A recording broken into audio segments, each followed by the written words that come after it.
fayyina naatti dhiyaate guyyaan fayyinaan nyaatuun alliqimsa bu'uun galaana Yesuus riqicha kooti mafaan rafamaa hunduu akka kanaaf ni danda'ama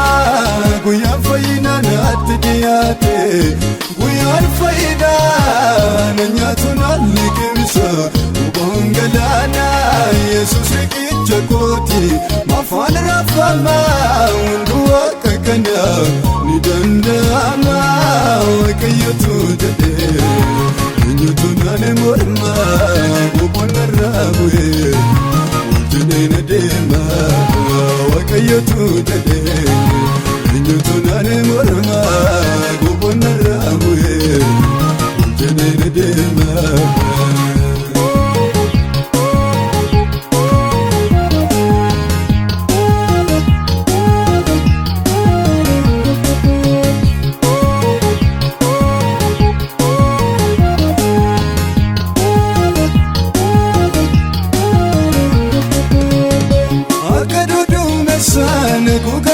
Jitu yeroo dhaabbatu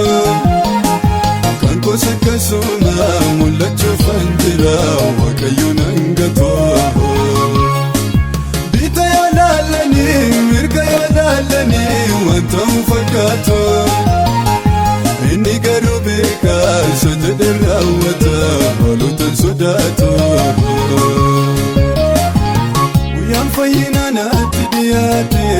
guyyaan fayyinaan nyaatuun alliqimsa bu'uun galaana Yesuus riqicha kooti mafaan rafamaa hunduu akka kanaaf ni danda'ama guyyaan fayyina naatti dhiyaate guyyaan fayyinaan nyaatuun alliqimsa bu'uun galaana Yesuus riqicha kooti mafaan rafamaa hunduu akka kanaaf ni danda'ama Waaqayyotu jedhee eenyutu naan morma boqonnarraa bu'ee wajjin adeema Waaqayyotu jedhee eenyutu naan morma boqonnarraa bu'ee wajjin adeema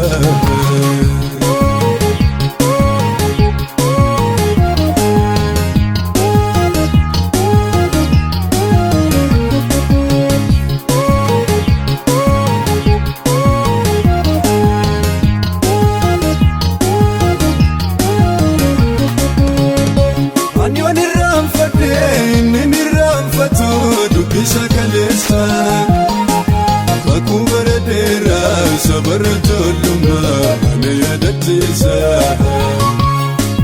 kun utuu raawwatiin aangoon kumaanduu diinatti waamaalee gamatti nan ce'a iddoonni naan jedhee galaanarra taalee guyyaan fayyina naatti dhiyaate guyyaan fayyinaan nyaatuun alliqimsa bu'uun galaana Yesuus riqicha kooti mafaan rafamaa hunduu akka kanaaf ni danda'ama guyyaan fayyina naatti dhiyaate guyyaan fayyinaan nyaatuun alliqimsa bu'uun galaana Yesuus riqicha kooti mafaan rafamaa hunduu akka kanaaf ni danda'ama Waaqayyotu jedhee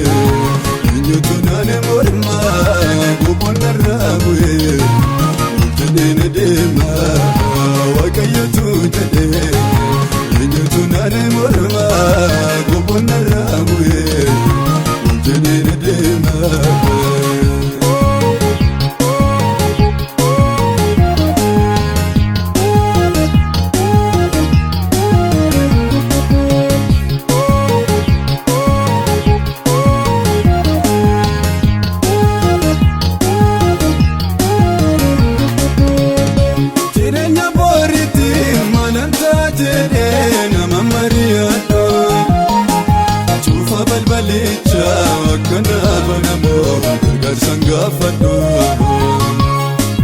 Cabseenni darbu leenjichi Yihuudaa yommuu humnaan dhufu